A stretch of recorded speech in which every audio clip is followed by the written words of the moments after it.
আলাইকুম এভরিওয়ান, আপনারা সবাইকে কেমন আছেন? আশা করি আল্লাহর অশেষ রহমতে খুব ভালো আছেন। আমিও আলহামদুলিল্লাহ আপনাদের দয়া ভালো আছি। তো আজকের রেসিপি পাকা আমের প্যানকেক। তো পাকা আমের প্যানকেকটা বানানোর জন্য প্রথমে তো লাগবে আমার আম। এর জন্য এই যে আমি একটা বড় সাইজের আম নিয়ে নিছি। এখন প্রথমে আমি আমটাকে কেটে তারপর ব্লেন্ড করে নিব। তো এই যে প্রথমে আমটা কিন্তু আমার ধোয়া আছে, একদম ধোয়া। এই যে আমটাকে কাটবো এখন আমি, কেটে এটাকে আমি ব্লেন্ড করে নিব আর কি। এই পাকা আম থাকা অবস্থায় আমার প্রিয় ভাই বোনেরা, আপনারা এই প্যানকেকটা বানিয়ে নিতে পারেন। এই যে এখন এইভাবে আমি, দেখেন মাশাআল্লাহ উঠে গেল। এই যে তো এভাবে আমি আমটা পুরোটা ছিলে নেই। যে দেখেন আমটা আমি কেটে নিলাম, কাটা হয়ে গেল। এখন আমি ব্লেন্ডারে দিয়ে দিব। ব্লেন্ডারে দিয়ে একটা মিহি পেস্ট করে নিব।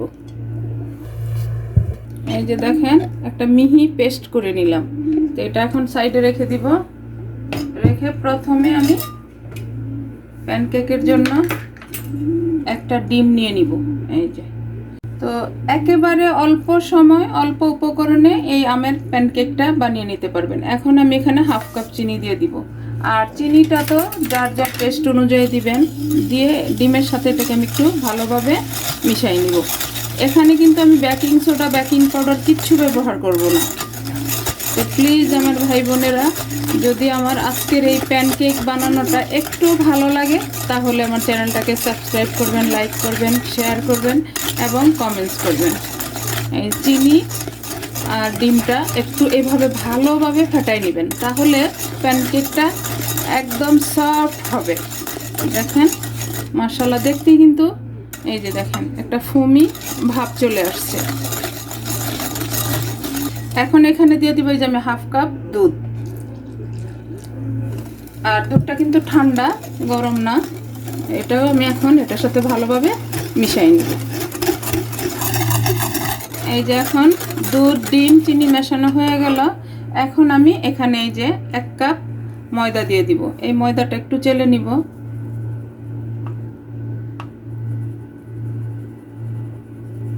এই যে চালা হয়ে গেল। এটাকে আমি এই দুধ ডিমের সাথে ভালোভাবে মিশিয়ে নিব। তো আমার প্রিয় ভাই বোনেরা এবং নতুন রাঁধুনি, নতুন প্রজন্মের যারা আছেন তাদের উদ্দেশ্যে বলি, আমি চেষ্টা করি একেবারে ইজি ওয়েতে যাতে কাজগুলি আপনারা করে নিতে পারেন বা রেসিপিগুলি করে নিতে পারেন। তো প্লিজ আমার ভাই বোনেরা আমার পাশে থাকেন আপনারা। এখন দিয়ে দিব এই যে পাকা আমটা। আমার এখানে এই প্যানকেকের উপকরণের মধ্যে প্রথম উপকরণই তো পাকা আম। পাকা আম দিতে হবে আমার প্যানকেকটা, তাই না আমার ভাই বোনেরা? এই যে দেখেন এখন এটাকে আমি আমের সাথে একদম ভালোভাবে মিশিয়ে নিব। আর আমার এই পাকা আমের প্যানকেকটা যারা ফেসবুক পেজ থেকে দেখতেছেন, প্লিজ আমার ফেসবুক পেজটাকে লাইক, শেয়ার, কমেন্টস করে দিবেন, প্লিজ প্লিজ প্লিজ। আর যারা নতুন তাদের উদ্দেশ্যে বলি, প্লিজ আমার চ্যানেলটাকে সাবস্ক্রাইব করবেন, লাইক করবেন, শেয়ার করবেন এবং কমেন্টস করবেন।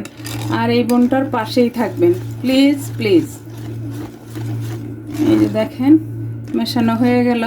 মাশাআল্লাহ এত সুন্দর একটা ফ্লেভার আসতেছে এখনই, আম, দুধ সব কিছু মিলাইয়া। দেখেন আমার সব কিছু একসাথে মেশানো হয়ে গেল। দেখেন মাশাআল্লাহ মাশাআল্লাহ। তো এখনও কিন্তু এখানে একটা জিনিস দেওয়া বাকি আছে আমার প্রিয় ভাই বোনেরা, আপনারা বলতে পারেন, সেটা হলো লবণ। লবণ না দিলে যত কিছুই রান্না করি না কেন সেটার টেস্ট যেন মাটির মতো হয়ে যায়।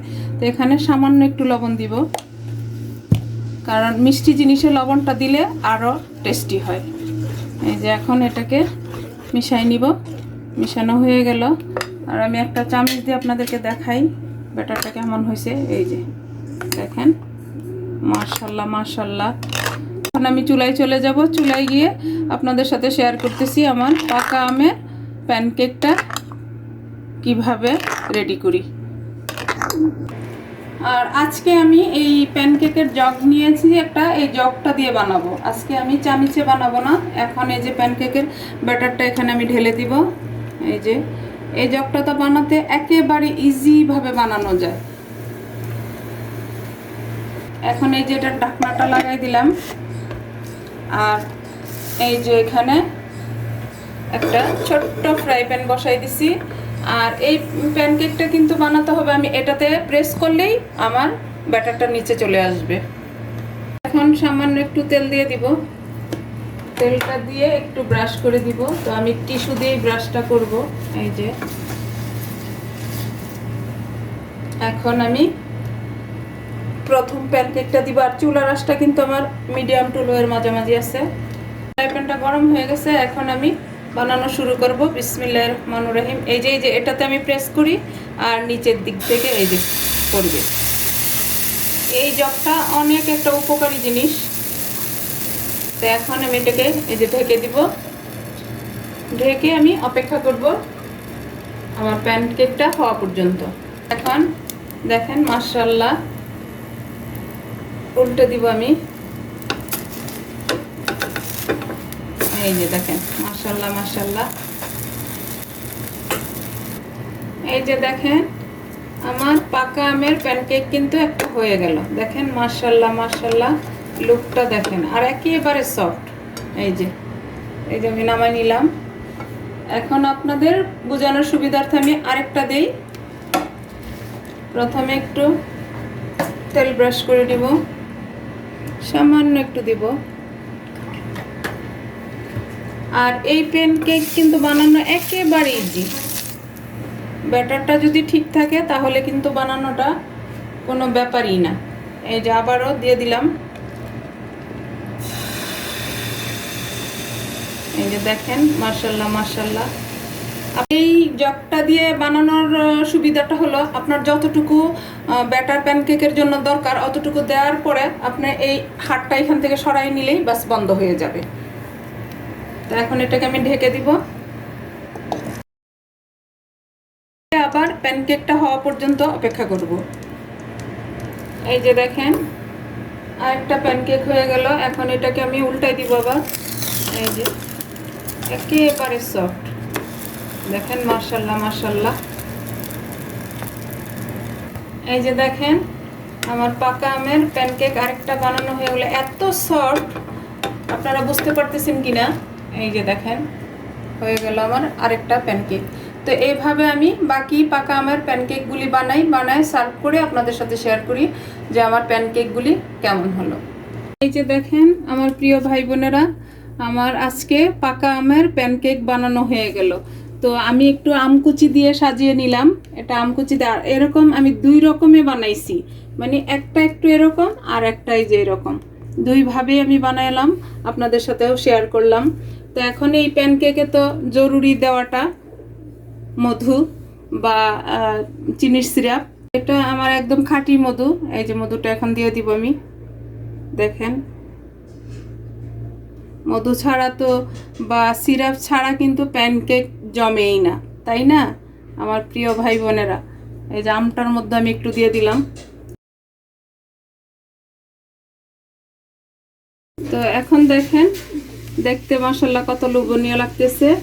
আর আমি একটা প্যানকেক আপনাদেরকে দেখাই। দেখেন একেবারে তুলতুলে, একেবারে দেখেন এই আমার পাকা আমের প্যানকেকটা এত তুলতুলে হয়েছে বা খেতেও এত টেস্টি। এই যে দেখেন বাসায় না বানালে বুঝতে পারবেন না। তো যাই হোক আজকে আমার এই প্যানকেকটা, পাকা আমের প্যানকেকটা কার কার পছন্দ হলো প্লিজ আমাকে জানাবেন। আর এই পাকা আম থাকা অবস্থায় কে কে ট্রাই করবেন বা করছেন সেটাও কিন্তু আমাকে জানাবেন প্লিজ আমার ভাই বোনেরা। তো যাই হোক আজকে আমার পাকা আমের প্যানকেক বানানো শেষ হয়ে গেল। আমি আপনাদের কাছ থেকে বিদায় নিব। আবার নতুন কোনো রেসিপি নিয়ে আসবো। আল্লাহ হাফেজ।